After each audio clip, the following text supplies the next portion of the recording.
Sasa baba, mimi nimekuja kukushika jambo moja tu. Jambo hilo ni moja tu, yani so mengi wala mawili matatu. Sasa baba, kulingana na ile pesa niliyopata, mimi nilikuwa na kuomba au kukushirikisha. Mimi nataka kumiliki timu ya mpira wa miguu. Kwa mimi nataka niwekeze katika mpira, sababu ndio fani yangu naopenda. Hata mimi unajua, mimi mwenyewe nilikuwa napenda kucheza mpira, nacheza sana.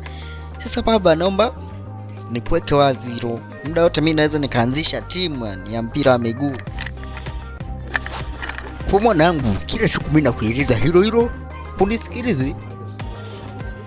Mimi nishakwambia hizo timu za mpira ni hasara tu, uweze kufanikiwa. Huoni mawekezaji wengi wanakimbia vilabu, wanafukuzwa kwa sababu ni vigumu kuwekeza kwenye mpira. Wanahitaji kila siku uwe perfect. Utaweza mwanangu? Unasikia sasa mwanangu, binafsi mimi sikushauri uingie katika mambo ya mpira na uwekezaji wa mpira. Fanya shughuli nyingine, utapata mafanikio. Sio mpira. Mpira ni lawama.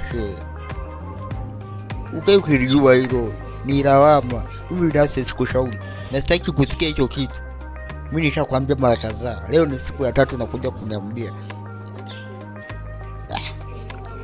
Usinichoshe, yani unaniita hapa unaniambia habari za uwekezaji wa mpira. Mimi binafsi sikushauri wewe kumiliki timu, ni vigumu, wala sidhani kama unaweza kufanikiwa. Baba, naomba unisikilize basi hapo kidogo. Naomba nikajaribu. Niruhusu basi nikajaribu hata kidogo, yani nikajaribu tu nione kama nitafanikiwa sitofanikiwa. Na kuomba baba, unipe baraka zako. Yani wewe ninahitaji baraka zako. Siwezi kufanya maamuzi mimi mwenyewe. Unajua hilo. Naomba maamuzi nikajaribu, usifanye hivyo wala kuondoka. Naomba kubaliane na mimi. Nimekuruhusu, nenda mwanangu, usije ukasema kwamba mimi nimekukataza. Mimi najaribu kukuepusha na madhara, kwa sababu hivi vitu navijua. Ukubwa utu uzima dawa. Mimi nakwambia, sio kwamba nakuzuia. Sasa wewe kajaribu uone matokeo mwenyewe. Unajua tena mchezo kwao hutuzwa. Endapo utakupata na kukupata, sisi tuko nyuma yako. Sisi ni wazazi, tuweze kukutupa. Kondo kama hivyo. Kasanye mwanangu, mimi nimekubariki kwa sababu ndo ndoto yako.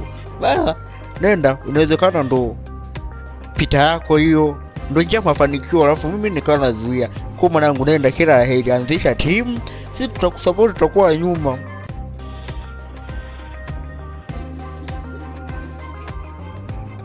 Asante sana baba, nashukuru sana. Karibu ndugu yangu, center ya michezo hapa. Hapa unapata masuala yote yanayohusu football na michezo mbalimbali duniani. Kwa mahitaji mbalimbali, wewe hapa hujakosea ya kuhusu michezo. Karibu tukae kwanza hapa.